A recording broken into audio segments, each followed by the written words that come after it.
I'd like to call the board meeting for January 19th, 2022 to order. It is 5 o'clock on the dot. Can we have a roll call, please? Yes, thank you. Borstein? Yes, please. Gaffney? Present. Megs? Yes, I'm here, and there's an echo that's here too. Scylla? Here, trying to get my camera to work. Okay, and Kelly? I'm here. Thank you very much. I'd like now to lead the board in the Pledge of Allegiance.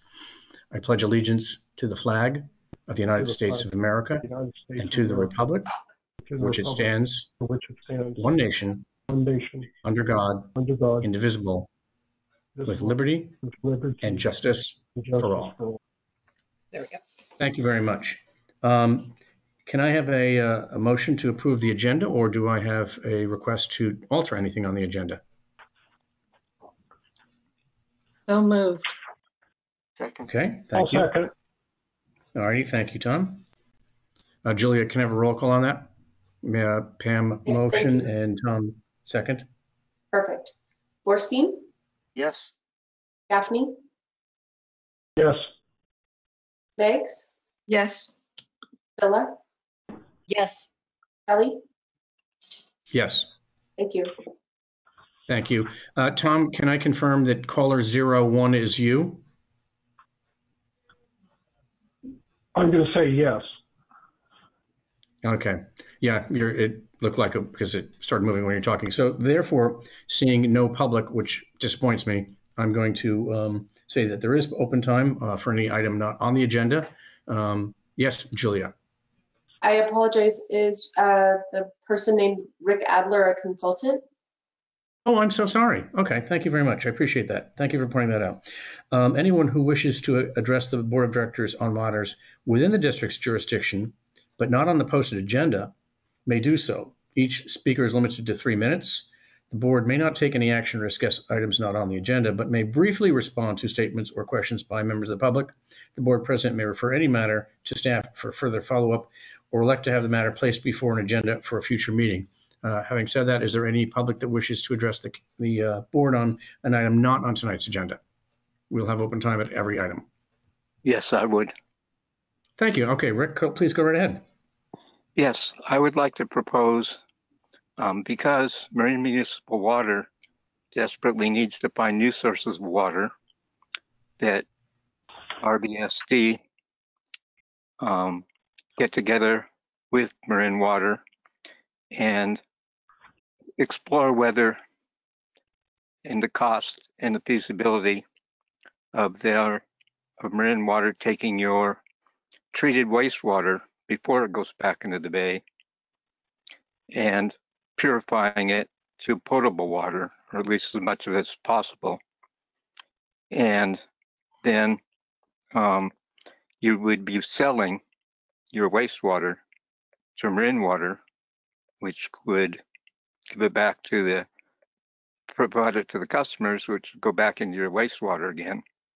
And I would like to also propose that you partner with Marin Clean Energy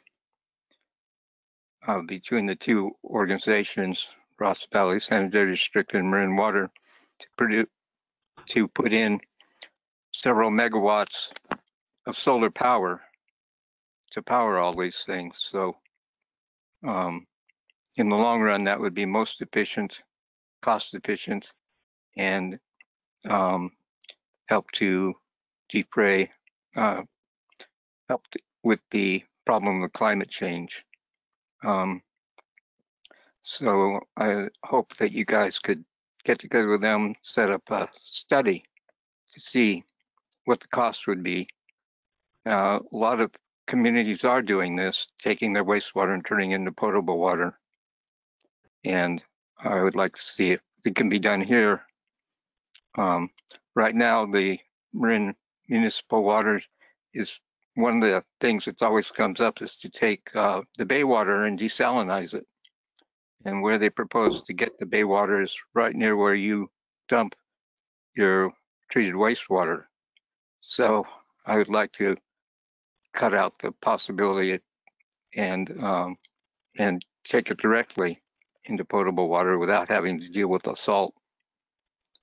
I know it's a lot to do, but I hope that you guys can find a way to start to explore whether this is possible. Okay. Thank you, Rick. I'm going to take a minute here to briefly respond, as is permitted by the Brown Act. We're a collection agency. We don't treat wastewater. We are a joint powers authority with San Rafael and Corte Madera on the Central Marin Sanitation District, which is a wastewater treatment plant. 2 board members from this board serve on that board, myself and Michael Borenstein, 2 members from San Rafael and 1 member from Corte Madera. We are looking at all of those things right now. I would direct you to the last agenda item, which was from last agenda from last week. We discussed potable water. It was agenda item number 9. In fact, you can hear Michael Borenstein give a report on this in just a minute if you'd like to. And secondly, we are looking at direct potable reuse. That will be on the March and the April agendas over there at Central Marin San, which of course is by Zoom. And maybe we'll be in person at the time, but we'll always be by Zoom. So with that, it's not on the agenda tonight, except that it will be in just the very next item is Finance Committee report out and then Central Marin Sanitation report out. So you're able to hear more from Michael Borenstein if you just hang on for just a minute. All right, thank you very much. Okay. All right. Report committee's out. Finance Committee, Tom, do you want to do that? Well, Doug, do you want to flip this and let Mr. Adler hear from the Central Marin report first? If that's Thank okay you. I appreciate that. All right, so I'd appreciate that. So I'm going to move Central Finance second. And Michael, can you give a report on the last meeting of the Central Marin Sanitation Agency? Yeah. Hi, Rick. Thank you for being here. And the Central Marin Sanitation Agency is where all the effluent from the different agencies send the wastewater to be cleaned, and some of it is treated, and it is currently being used by some different agencies for pipe cleaning. We use it for that, and for dust control for contractors. We are currently looking at doing tertiary cleaning, which is, for instance, what Las Galinas does with their purple pipes. And so we are currently studying what is it going to take to get our water to tertiary cleaning. And like Doug said, at the cmsa.us website, you'll be able to look at when that next board meeting is, which is March. Tuesday, February 8th. No, but the item comes up in March. The item comes up in March, but if you want to follow what CMSA is doing, as you clearly have been doing with RVSD, check out cmsa.us, and it will talk about some of these things. We are also at the same time studying what would it take to get our water cleaned up enough to be used for direct potable reuse, which is where we could actually get it clean enough that we could then pump it back directly into MMWD. And you're absolutely right about everything you said. And so we would certainly be working very, very closely with MMWD.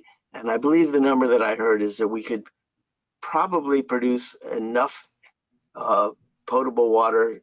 I believe the number was about $4 million, 4 million gallons a day pumped back into the watershed for us to use. And Steve, maybe you could unhook there for 1 second, say what percentage is 4 million of the total that we use? I know you had that number off the top of your head. Yeah, currently with the lower use per capita during the drought, Marin Municipal Water District uses about 20,000 acre feet a year. And then the 4 million gallons a day you talked about is about 4,500 acre feet per year. So it'd be 4,500 on the 20,000. So that's, almost a fourth of the drought level of water use in Marin Municipal Water District. So that would be, Rick, about 25% of what we take out of the reservoirs and import from Sonoma County.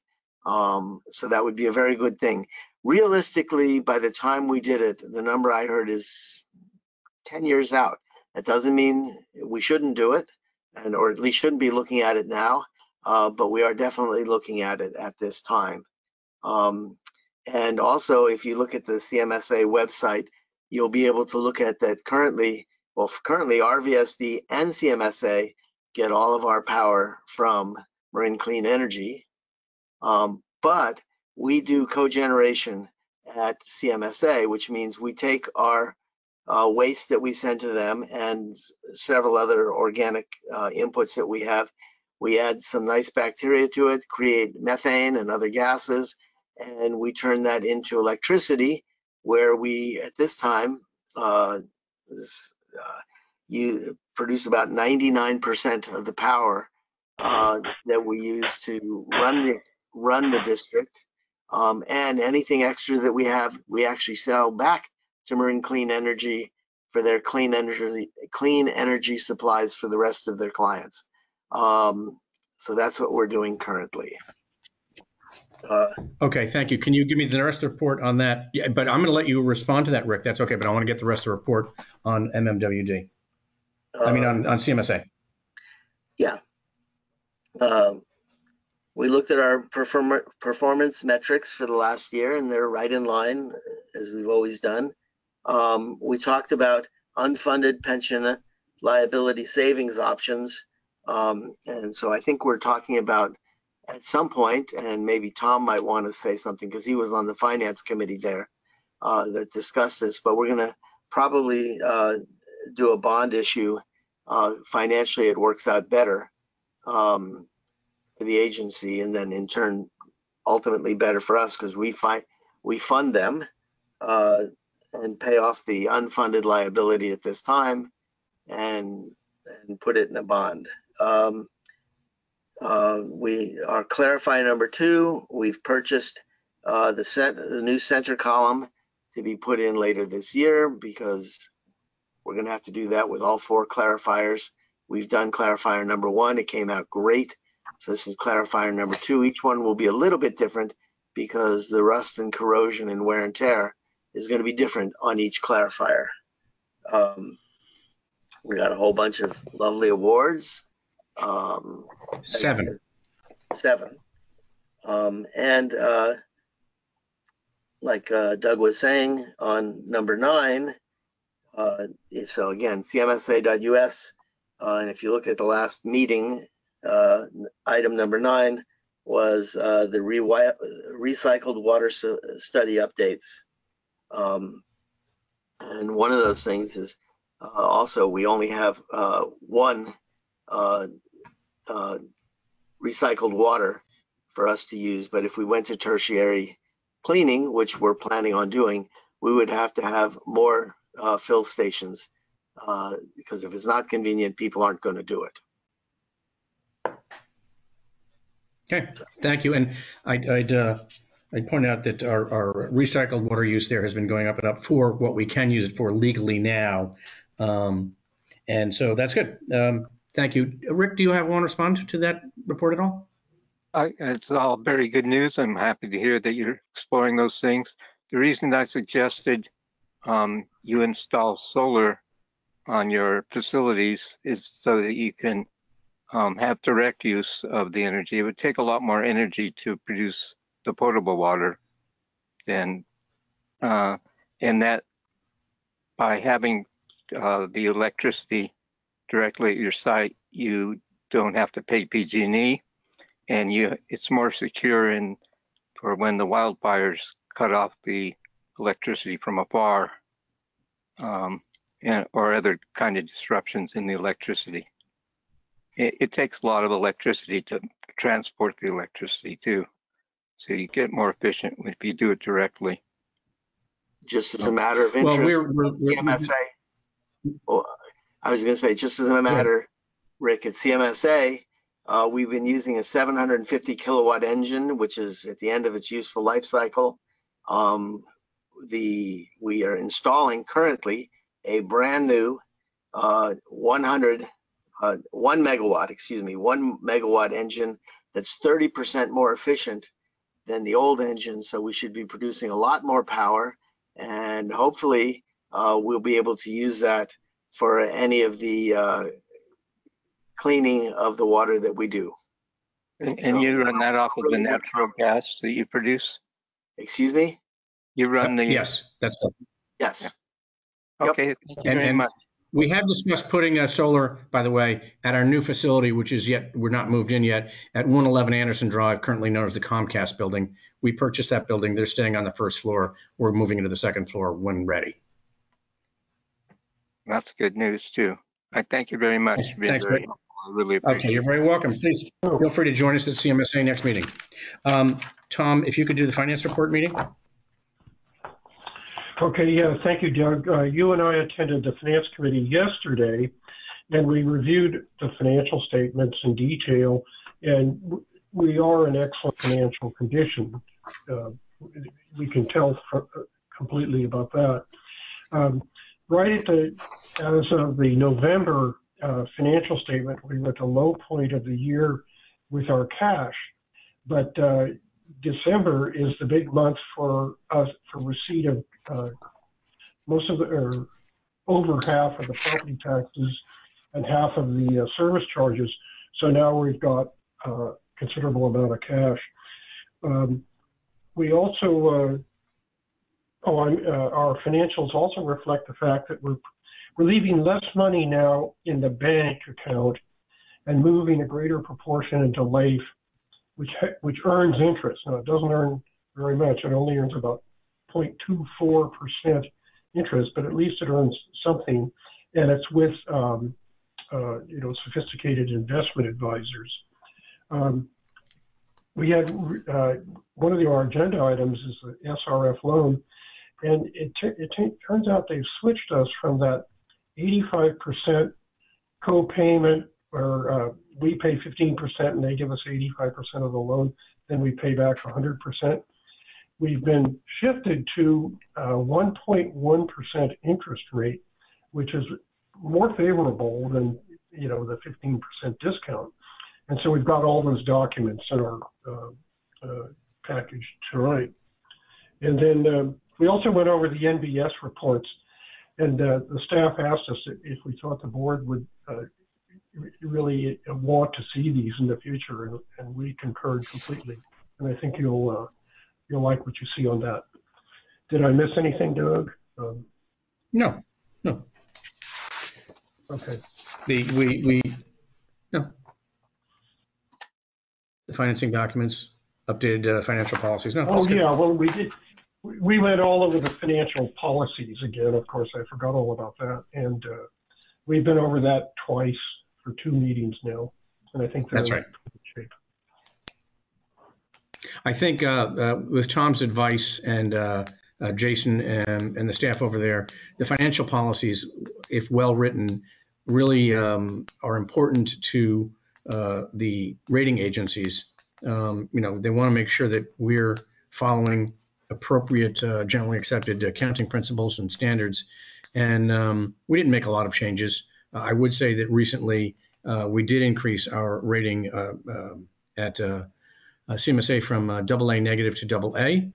And I want to frankly say that that's greatly due to the work of Steve and Felicia here, because we keep increasing our credit rating here, and we're half of them. And so when our rating's better, their rating just gets better.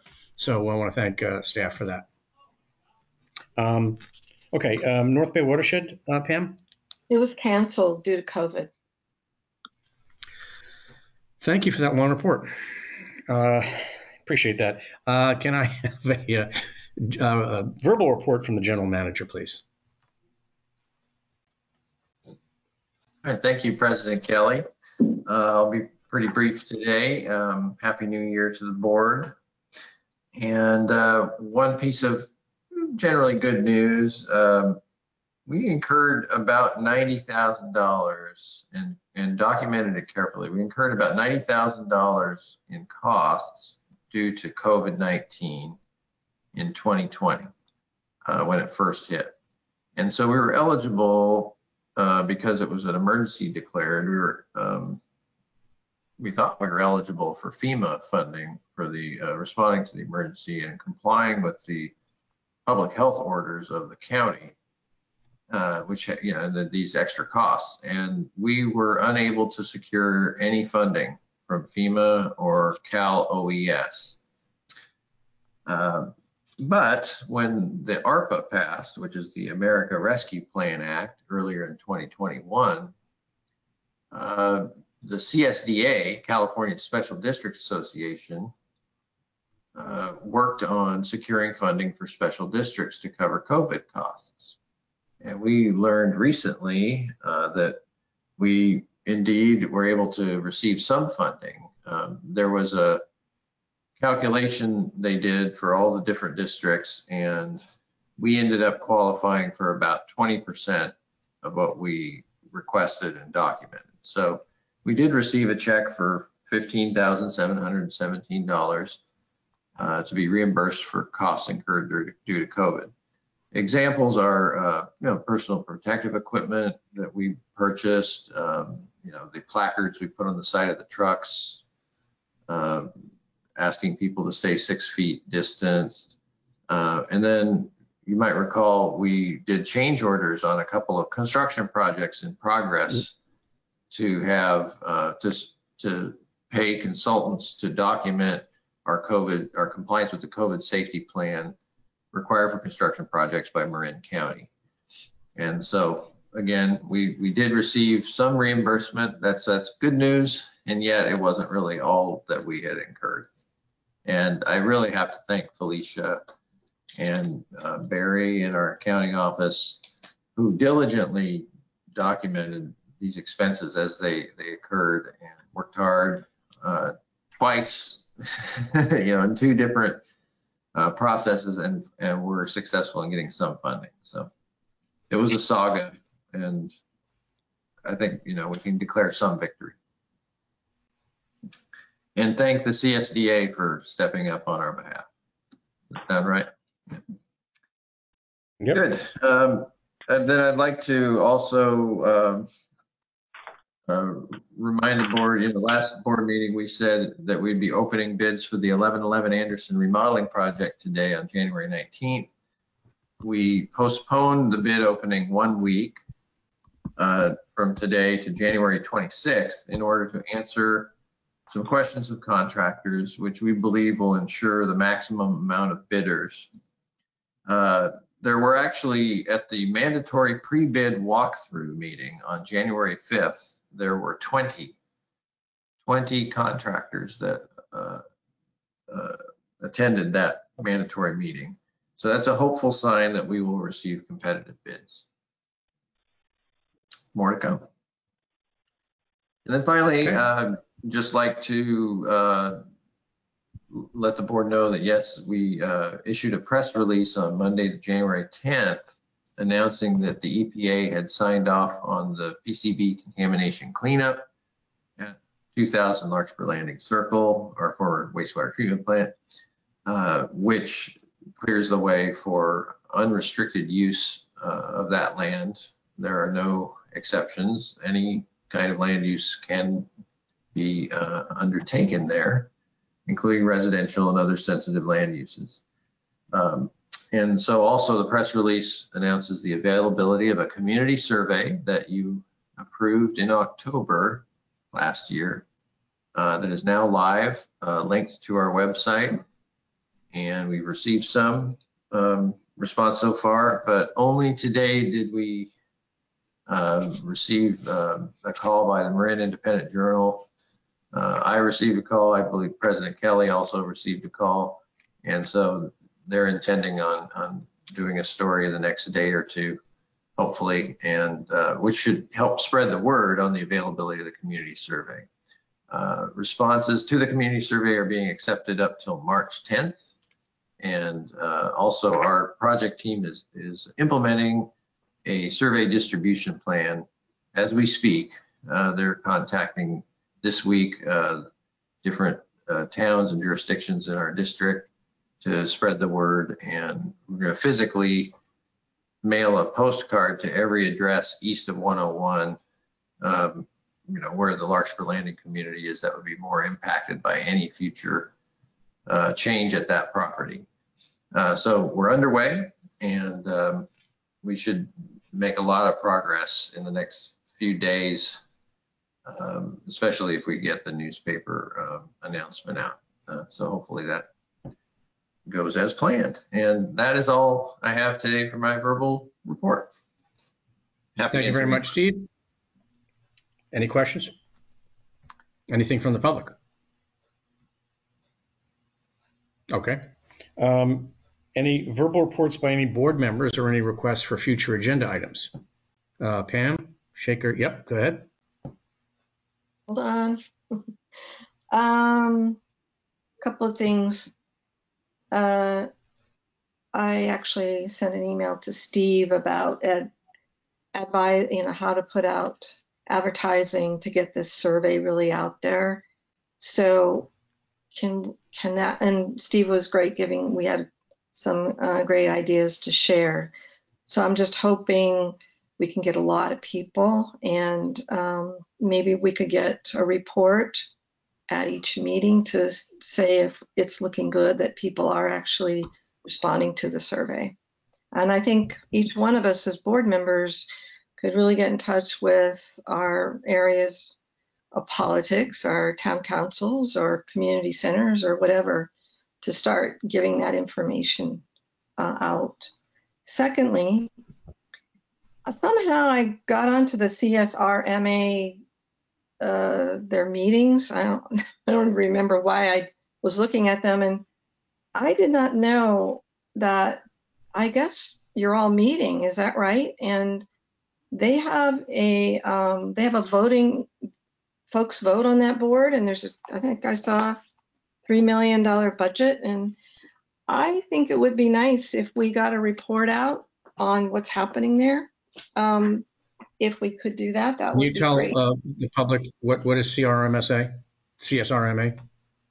California Risk Management Association. California, I don't know what the S is. Oh, Sanitary. And I think Michael's our rep there. And I just didn't realize there were ongoing meetings and voting and money involved. I thought they met once a year at CASA, and that's it. So I think it's really something that should maybe briefly be talked about. We could learn something, and there might be some issues that we may want to know about. Thank you. Okay, I could just comment. At CASA meeting, there's two CSRMA pieces of that puzzle. One is a 4-hour session where we have speakers who talk about things that have to do with risk management in the different agencies. And that's where everybody who's a member of CSRMA shows up. That's where I show up. That's why we get there early before the CASA meeting starts. And then there's also the board of directors, which is a voting arm. And we don't participate in that. But I can try and get some information. I mean, I know I can get some information. But that's, anyway, that's the answer to that. Okay. Anything else? We don't vote. Okay. Michael, anything else on the future items or any other verbal report? Okay. Mary? No. Tom? Okay, he's shaking. I'm saying no too. Okay, can we move on to the consent calendar? Matters listed on this item are considered routine and will be enacted by one motion. The consent calendar may include resolutions, therefore the motion, second, and vote will also be applicable to the resolutions and recorded accordingly. There'll be no separate discussions of these items unless requested by members of the board or the public prior to the time the board votes on the motion to adopt. Would anyone like to pull anything from the consent calendar? No.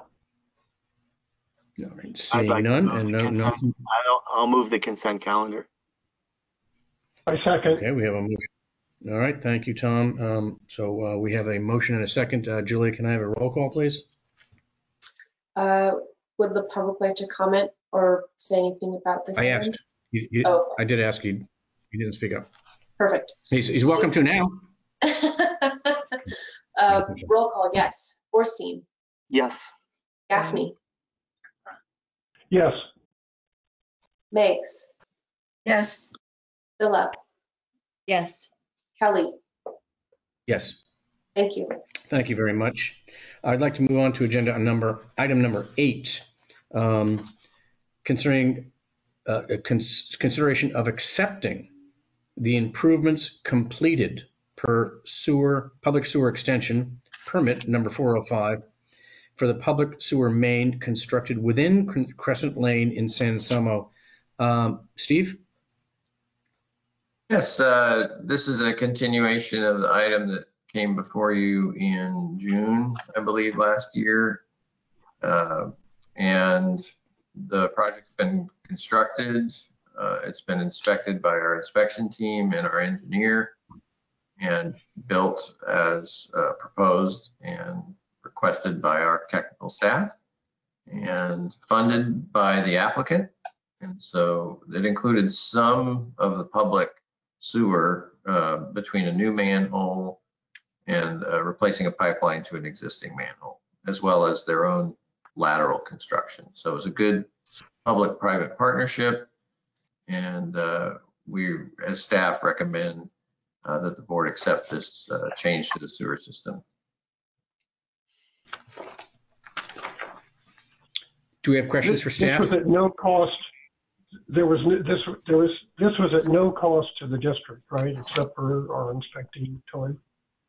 That's correct. And a PSX fee, public sewer extension fee, was paid by the applicant. And the only cost to the district was just in-kind time, but that is funded by the fee.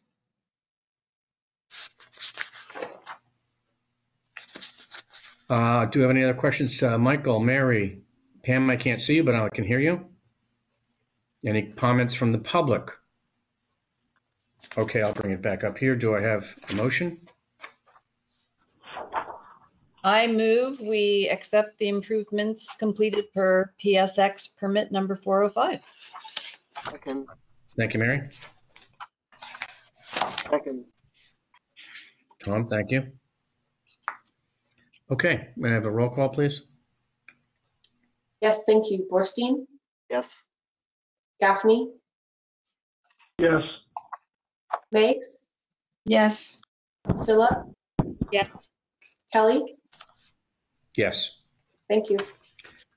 Thank you. Okay, and well, let's just look at the manhole cover that was done there. Okay, I'll move on to number 9. Consideration of approving the updated district financial policies. Is that going to be Steve or Felicia? I'd like to go ahead and let Felicia introduce this item. She's been working on this for the last year or so and already shared it with the Finance Committee at the 2 last meetings. Felicia? Thank you, Steve. And thank you, Director Foley and the Board of Directors. I'd like to first just take this opportunity to introduce to the board our new finance supervisor, Corey Spray, who's joining us here this evening, and who also had a hand, although a brief one, before the recent financial policies were presented to the board. So he made some valuable contributions, and I wanted to thank him for those. As well as contributing to the board agenda's next item on the SRF loan. So welcome, Corey, to RBSD. We're glad to have you here. And with that, so the board of directors did review a set of financial policies originally in November 2017 as a group of policies. I think previous to that, you might have approved 1 or 2 separate financial policies over the years in accordance with the California state law. And then in October 2019, we did an update to those packets of financial policies. And now a couple of years later, we're looking at them again, which is recommended and by staff and also by our financial policies to review these on a periodic basis. As Steve mentioned, the Finance Committee did have an opportunity to review these edits to the policies, suggested edits to the policies at the January meeting as well as the December meeting. And those edits and comments and suggestions were incorporated, with the exception, I think, of one item that Director Gaffney will probably mention this evening, that we'll make a separate edit to.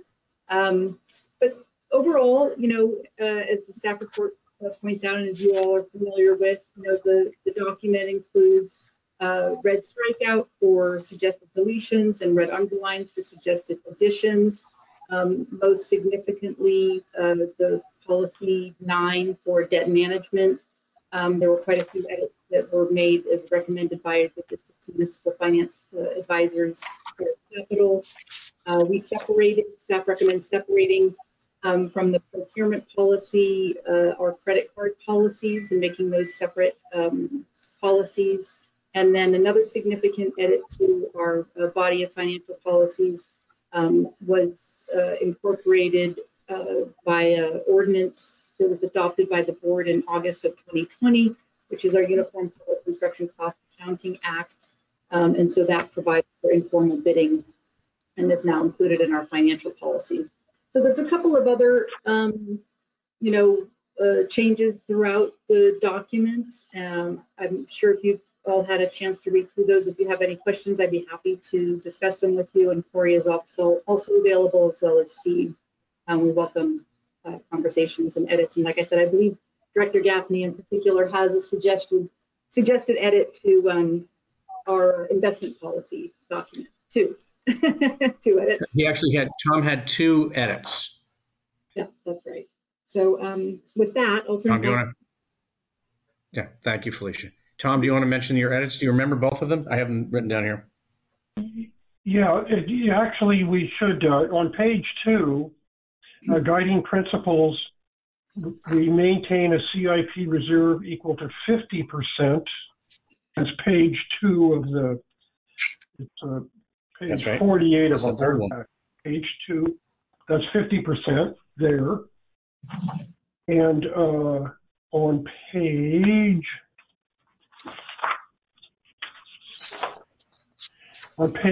10, down there in operating deficits, we're going to change that one.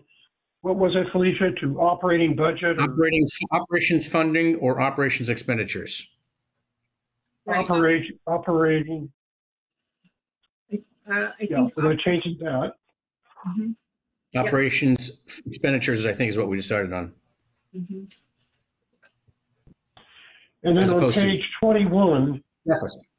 as opposed Yeah. to operating deficits, we didn't like that. Yeah. On page 21, 9.3, down at the bottom, the debt repayment period should not exceed the expected useful life of the facilities. We got rid of 120% of, and it appears twice.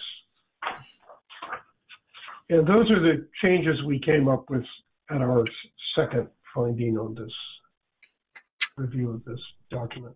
Right, and this has been Quite before a the bit of full. work. Yeah, this has been full. It was in front of the full board last meeting, and the finance committee last meeting, and the meeting before that. So it's been a lot of work. I don't Mostly by think it Felicia came to and, the board. did it not? Did it come to the board Okay. last meeting? No, it didn't come to the board. One thing, just for the board members' reference, to support board member Gaffney's proposed change to the percent of the capital reserve. If you look on page 15 at the bottom, it already says the target reserve under capital improvement reserves is equal to 50%. So the change was made in one location in the finance policy, but not on page 2 to match that. So this is just, it's kind of a clerical cleanup. Exactly right. Thank you for that, Steve. Okay, do we have any questions from the board? Mary? The only thing, as I guess as a lawyer, maybe I found curious was the change on page 26 from any other, and this is Tom, any other investment it went from prohibited to allowed. So does that mean, is that because the government code sort of flipped the situation? I mean, Yeah, that's a good question, Mary. And that sentence in particular has always confounded me. And Tom, maybe we should have had a conversation about that at the Finance Committee.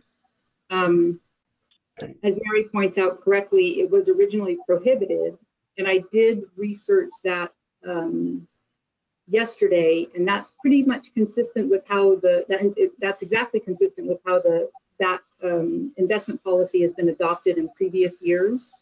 So it might be, well, I'd be interested to hear your thoughts, Tom. I mean, if it's permitted by California government code, I think it should be allowed. And yet we also have talked about in the past how we don't actually have pooled investments, individual investments listed in our financial policies, in our investment policy. So that could be where the rub. You know what we did is, in other words, things that are allowed by the government code are allowed. But what we wanted to differentiate was, and what I think maybe Corey might want to work on in the future, is like at Central Marin, we say this district directly, staff is not going to invest in repurchase agreements and reverse and corporate paper and things like that, or mutual funds. But our investment advisors at LAIF, and if we invested with the county, might invest in those. So we need to permit the investments because our advisors do it up at LAIF. But we might, we talked about this at Finance Committee, we might want to differentiate what we do here with staff. You know, what do we invest in? We put it in the bank, we put it in LAIF, we've got the trustee, the bank trustee, so kind of limited investments. And at Central Marin, another Mr. Spray developed a bifurcated what's permitted, and we thought about doing that. But anyway, these investments are permitted because we need them for our when our advisors use them. Another, a non-financial kind of interpretation of that language would be, the way this document was structured, it was really limiting the the discretion of the board to that list of examples that's in that table. And so that language, by saying prohibited, limited the universe to that list unless there's a change in the policy. Now it recognizes that if the government code allows it, it's allowed. But if you look up above on that page, it's still the foregoing list shall be strictly interpreted. Any deviation must be pre-approved by the board of directors. So you have discretion to add something that's allowed by government code, but you still need to affirmatively make the change. makes sense. It's just, you usually don't see an edit that says we have to specifically provide for it, go like, no, you can do anything, but it's a big change with a little word. It is. And I think, again, to Director Gaffney's point, I would like our new finance supervisor, Corey Spray, to look very closely at our investment policies, and in a couple of years, or maybe even next year, bring these back to the board with his opportunity of a fully reviewed set of eyes. He is, I neglected to mention, a graduate of University of San Francisco and a certified public accountant with recent experience from at the town of San Anselmo, as well as KPMG on the auditor side of the house. So he's quite well versed and very qualified and capable of assisting the district in these matters. Okay. Thank you. Mary's not going to take any more questions. Pam? Any? No, you're good. Michael? No, thank you for all the good work. And, you know, the thing that Tom started off by saying in the finance committee meeting was that we appear to be in very good financial shape. And I think that has a lot to do with we review these financial policies every year, and made substantial changes since 8 years ago, and they've truly benefited the agency. And I look forward to, in the next year, Corey putting his fingerprints all over it. And absolutely, it's a living document. Let's bring it back to the board anytime. Thank you. Any comment from the public? Okay, can I have a motion? I move that we I accept. move that we adopt the attached I financial think Michael got policy. you there. That's okay. Tom, go for it. Michael, okay. I move we adopt the attached the financial policies, the updated district financial policies. With the proposed changes as previously discussed. Is that correct? Yes. Yes. Second. All right, Michael seconds that. Thank you, Julia. Can we have a roll call?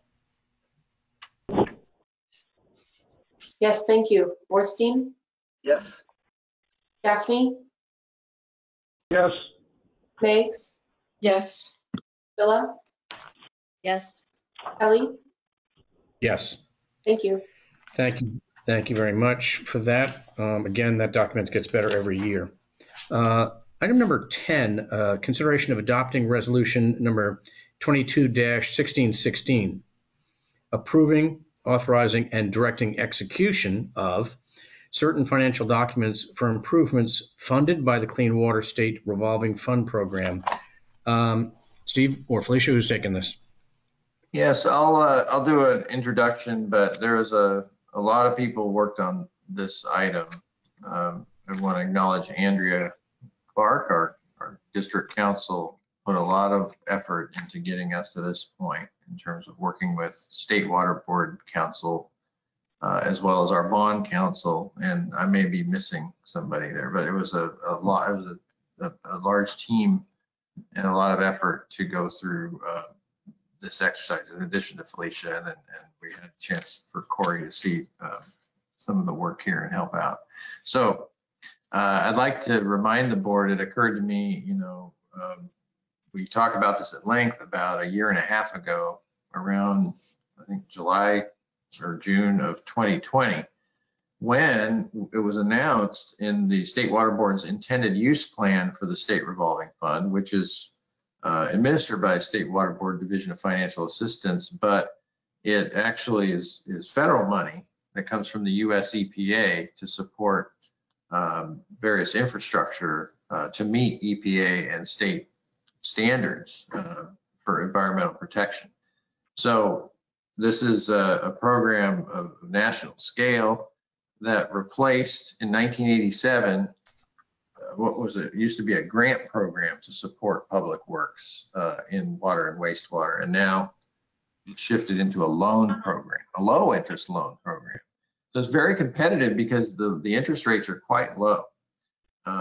And so you might recall back in June or July of 2020, I gave a verbal report and update that we had been selected to be funded with SRF funding, and that we were one of only 5 districts, 5 agencies in the state of California that made the new list back then because we had a high score. And so it was very competitive. Now, some folks down the list have since been funded, but at the time it was pretty exciting to see us and City of LA and Crestline, which is out by San Bernardino, and I forget who else, San Francisco maybe. But we were in an elite company to even qualify. So were they. Yeah, so it's good. Yeah, wait, I have the table up here. It was Crestline Sanitation, City of LA, Ross Valley Sanitary District, Sanitation Districts of LA County, and then West County Wastewater right across the pond over here in Contra Costa County. Those are the only 5 projects at the time that made it into the line, a long line of other districts, and then since it's been augmented further. But it was exciting then. So it's nice to remind ourselves that, we wanted this. But we also, when we developed the rates, had an assumption that we were going to get some SRF funding because we were going to pursue it. So back in 2019, we baked in some of the state loan into our assumptions for what we needed to charge sewer service charges to our ratepayer. So it's good to remember those things. And then I'll just say then we were approved to draw as much as $4.562 million in low interest loan. The current interest rate is 1.1%, which is the lowest I've seen. When I served on the State Water Board, it was jumping between 1.6 and 1.9% between 2012 and 2018. So it's gone really low. And so this is a great deal.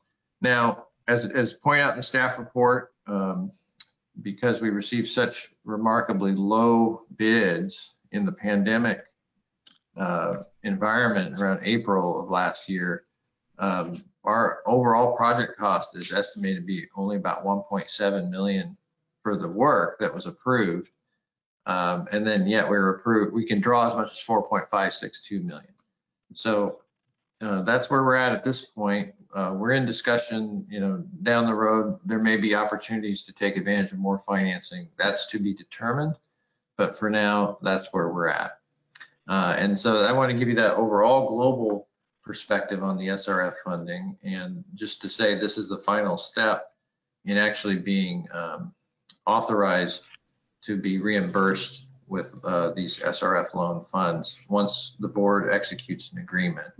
And it is complicated if you've had a chance to read through things, and there's reimbursement procedures that are laid out on let's see, I have it marked, page, board packet page 119 has the reimbursement procedure at B.1.7. And we need to, within 90 days of an executed agreement, issue a reimbursement request for the past expended monies, not just the construction, but also the soft costs like engineering and construction management.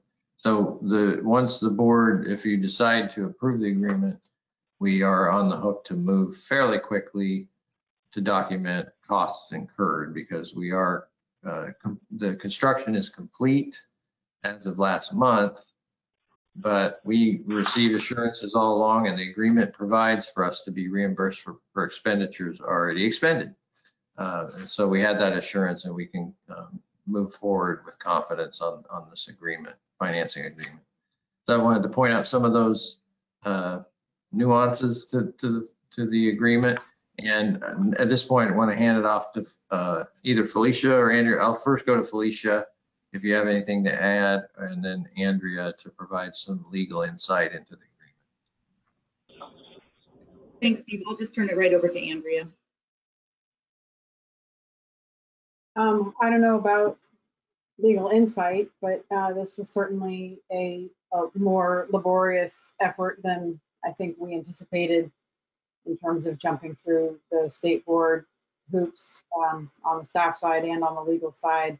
I was a little surprised they required a general counsel opinion letter, and it was fairly heavily negotiated, which is a little unusual, but all in the name of making sure that the district is protected. And also, this isn't a huge amount of money, but I think as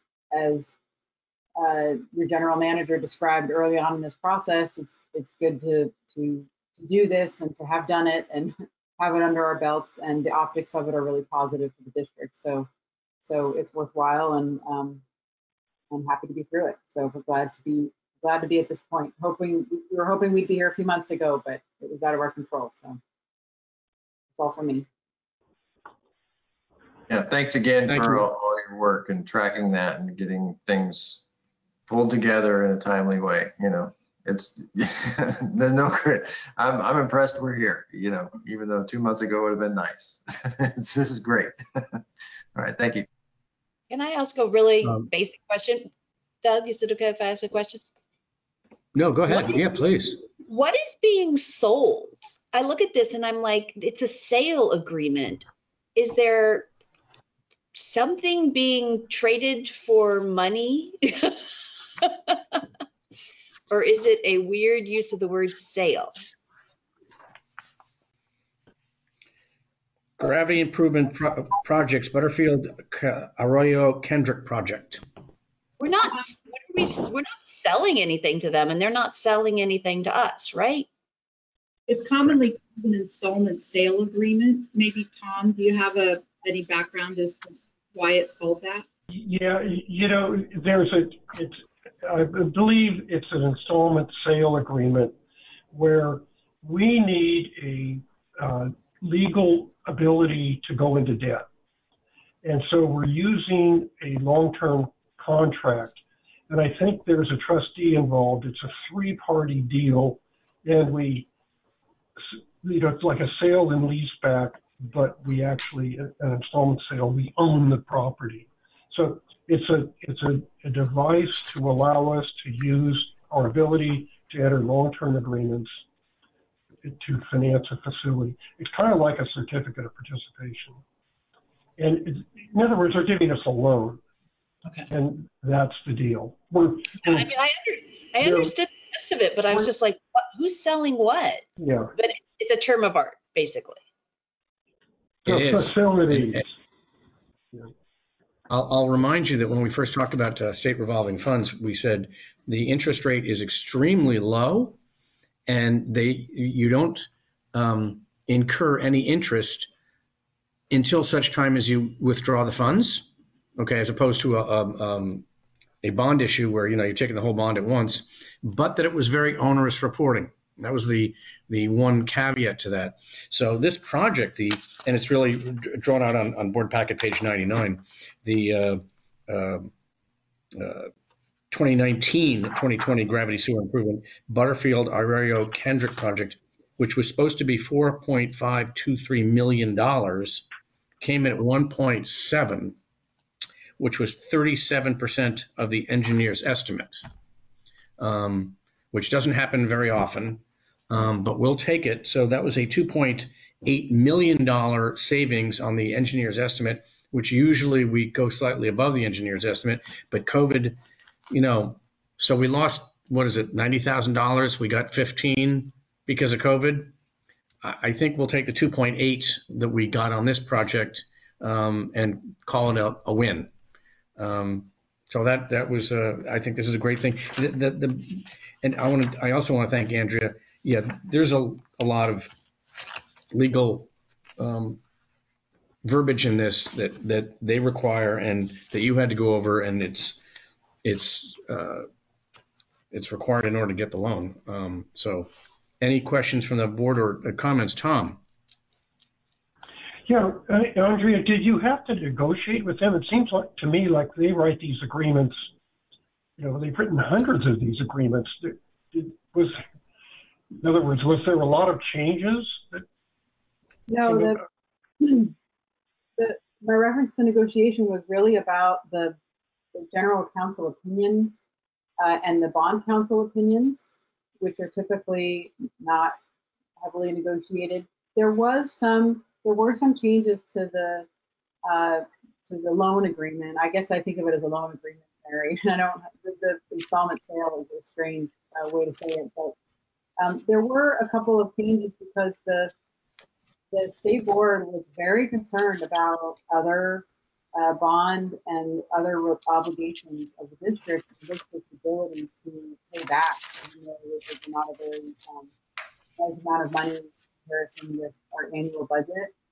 And so we really worked on the definitions of parity obligation and the expanded definition of obligations. So there was quite a bit of work that went into that, making sure we dotted our I's and crossed our T's. But the negotiation was really about the council opinion. Why did they want no prepayment? I'm looking on page 123, B 2.8. May not prepay with any portion of principal and interest due without the written consent of the deputy director. Why wouldn't they want a prepayment? I don't quite understand that, but they don't, I guess. No, and that was something that we were originally told, that there was no obstruction to prepayment. So it's actually a little bit different than what our original understanding was of the agreement. Although I will say, you know, I don't have any problem writing to the director to get approval for prepayment if we need to do that, you know. Yeah, They I probably know do it Joe. right off the bat. I know Joe Karkowski. I'll give him a call. Oh, okay.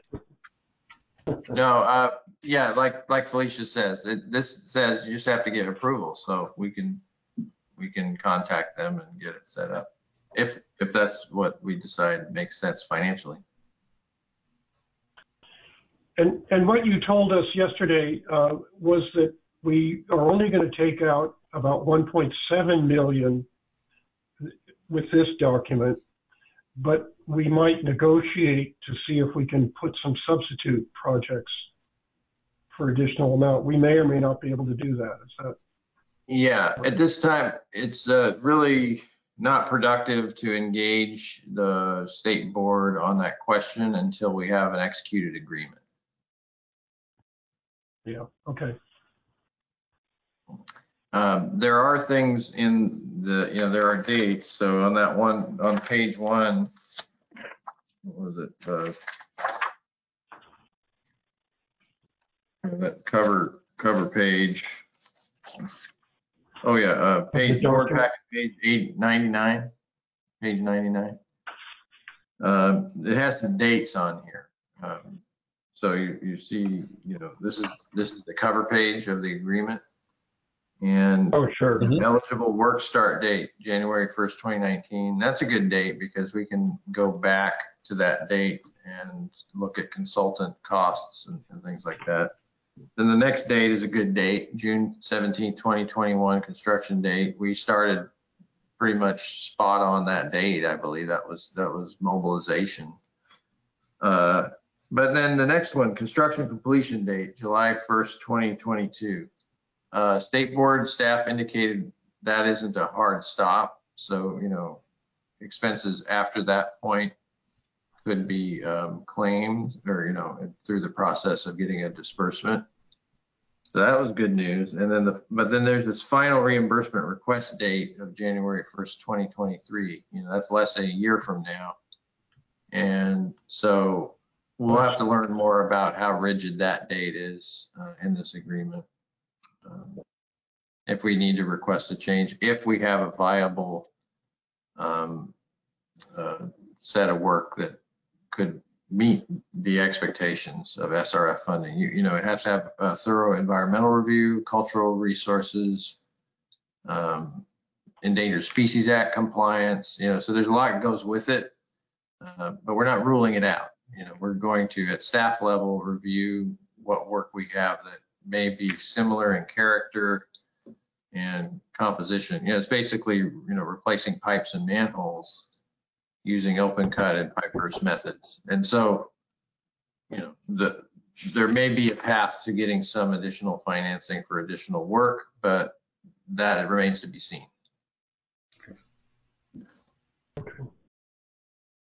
All right. Michael, any questions? Mary, any additional questions? Pam? I don't have a question or questions, but I have a compliment for Steve, Felicia, and Andrea, whoever else worked on this.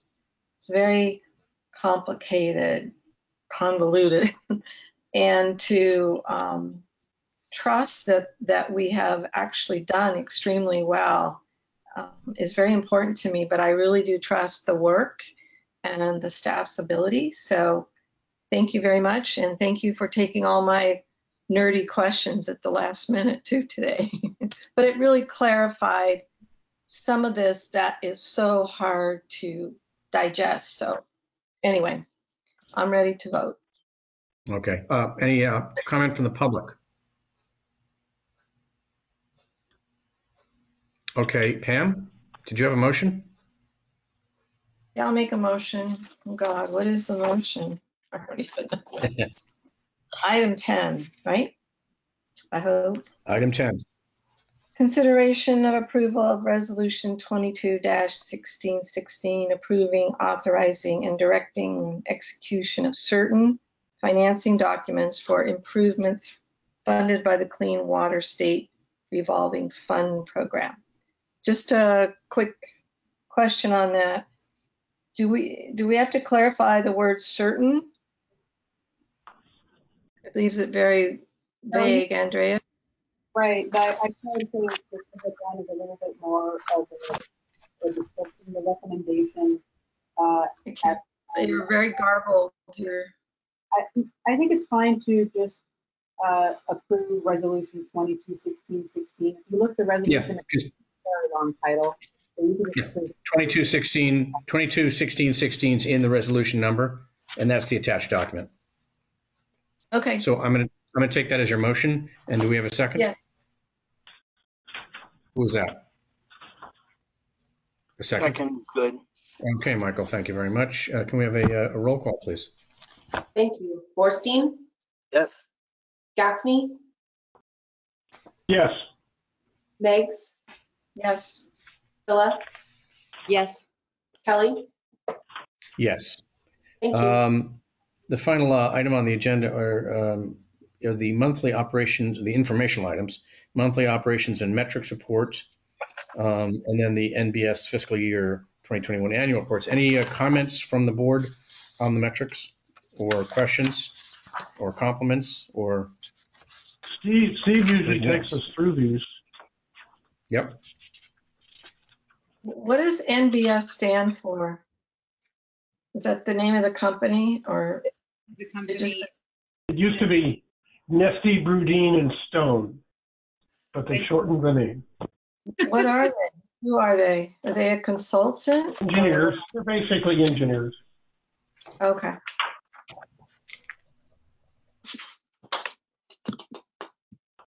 Okay, the metrics report, Steve? In December, you saw that the base flow to the CMSA plant went up.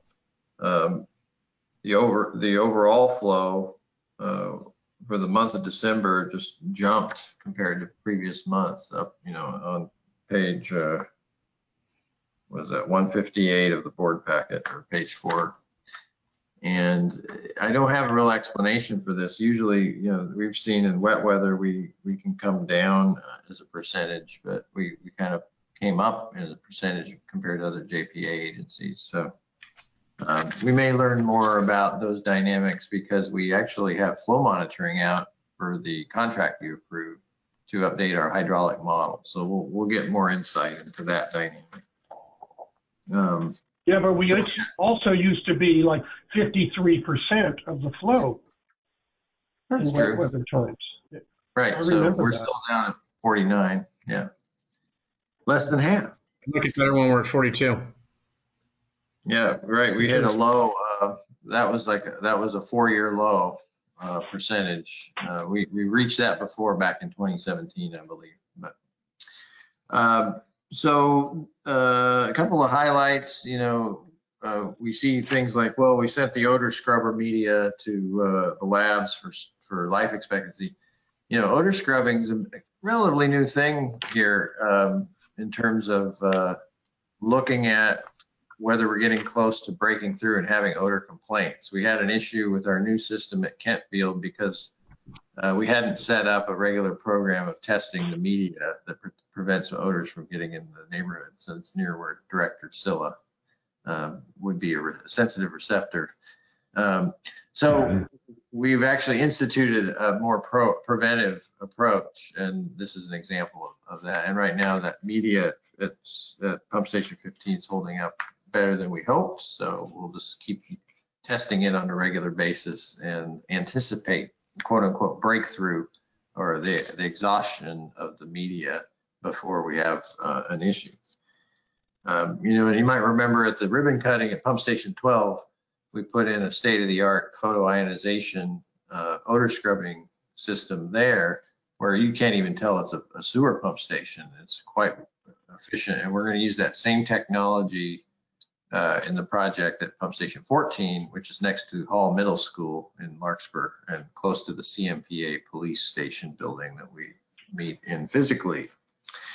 So that's just a little sidebar, but something we're paying closer attention to is odor control at pump station. In December, we also did an operation where we diverted our CCTV crew, you know, our condition assessment crew, as well as our repair crew, to assist the line cleaning crews in the Greenbrae area, where we had remarkable root growth due to the drought. The plants, and especially the Greenbrae area, where there are a lot of easements, the trees, just the roots found their way to our system. We had a couple of overflows due to this phenomenon. And every time I talk to the field staff about it, they say, oh yeah. Actually, as a matter of fact, the root growth is more aggressive this year, you know. And what do you think? Is that because of the drought? It's like, yeah, you know, that's the hypothesis, that when the water table drops, the roots find their way to the cracks in our pipe. And so it bears out in terms of the observations. And it was so significant that we did a month-long, and it went into January, an effort to really clean those lines. So that was part of what we were up to. Our recycled water use came down a little bit. As part of that operation, we suspended going back to the treatment plant for every load of water for sewer cleaning.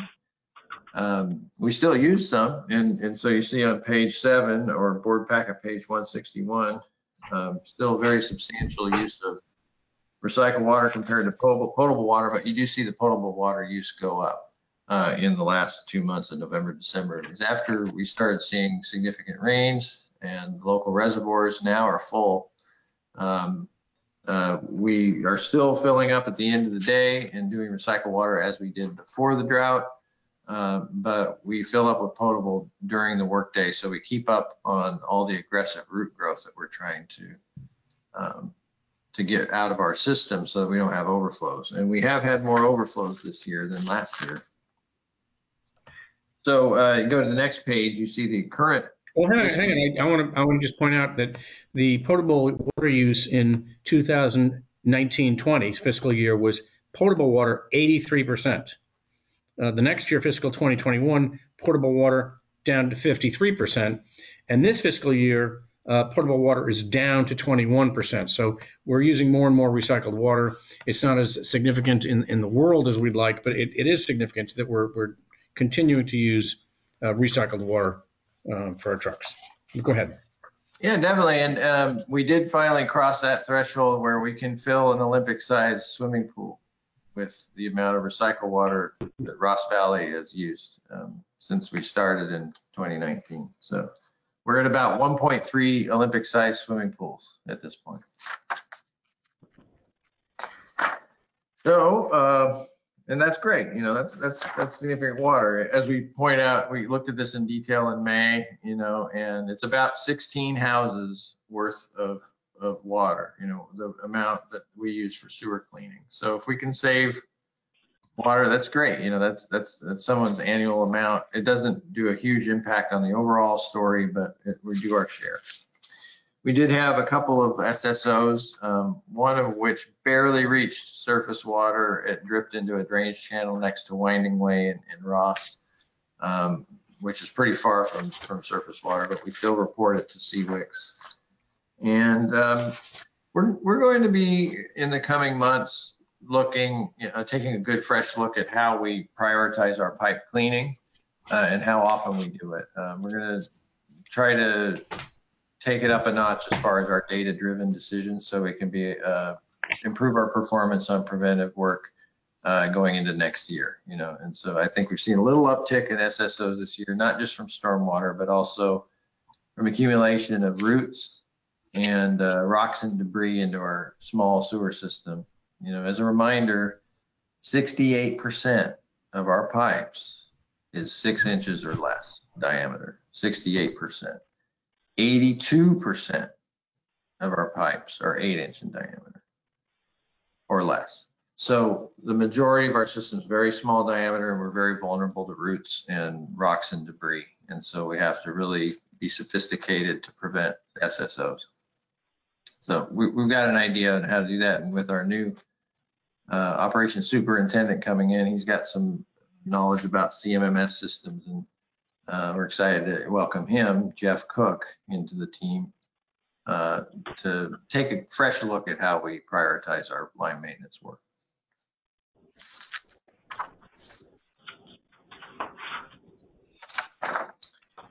Yeah, and that's it for the metrics report. At this point, you know, and I want to thank, you know, Felicia, thanks for doing the staff report for the NBS annual reports. There's a good idea to include them. I think Julia had a hand in suggesting that, because you get some detail not only on what we collect from the different rate areas, you know, whether it's Ross Valley, Larkspur, or Murray Park, but also, you know, what's the detail on the loan program? How many loans are outstanding, and for how much money, and how long will it take to pay those back? And those are listed on property tax bills, right? So we've got 89. You know, if anybody ever asks you, how many loans do you have out? We have 89. They're on the tax roll. You know, and then Canyon Road, right? That's been a question that especially Director Gaffney's had, and you know, that was a successful project. You know, how many defaults? None, right? That's a septic system to sewer project that this, you know, the previous board authorized back in 2006. 20-year, right? So it's all paid off and assessed in 20-year by the year 2026. I found it interesting. You know, it's like, wait, if there were 37 homes, why are there only 28 that are still paying the assessments? And it's because it's Fairfax. What's that? It's because it's Fairfax. Fairfax always got screws loose. Yeah, is it if you sell your house, the mortgage lender doesn't like to subordinate to anything, right? So they make those outstanding indebtedness get settled. So there's no delinquencies. Yeah. You can't say anything bad about Fairfax as long as you live, Doug. What's that? I want to ask a question about that. Can I ask a question about the septic down there? Sure. So there's so many houses left, right, that did not convert. Is that correct? There are some. I did a hand count on our sewer map, and I counted 25. Wow. Houses that are still on septic. I may be wrong. Yeah, they got into some big war down there, and I don't think the information they got was correct. I don't know. Okay, that's all I want to know. Thank you. I think there are 25 houses up Cascade Canyon, Canyon Road that are still on, and then Pine Road, or another road up there that are still on septic systems. So that's a rough estimate. So over half were brought into this assessment district 16 years ago. Too bad they didn't all jump in. To do that now is going to be a lot more, I would assume. I mean, the terrain is just, oh my God, it's, you know, it's really bad. So I'm so shocked though that they were allowed to not be forced to convert because of it being right along the creek. And how that whole thing happened, I don't know. But anyway, interesting. Yeah, and it remains a tool that can be used, you know, if there's the will to do so. Okay. Thank you. Any comments or questions from any of them on the board or the public on the monthly operating NBS fiscal year report? Board members, public. No, but I think it's great information. I'd like to see it. Yeah. Okay. With that, this meeting is adjourned. The next regular meeting of the Ross Valley Sanitary District Board of Directors will be on February 16th, 2022 at 5:00 p.m. via GoToMeeting. For information on how to attend the meetings, please go to our website and look at our current agenda. Thank you all very much, and good night.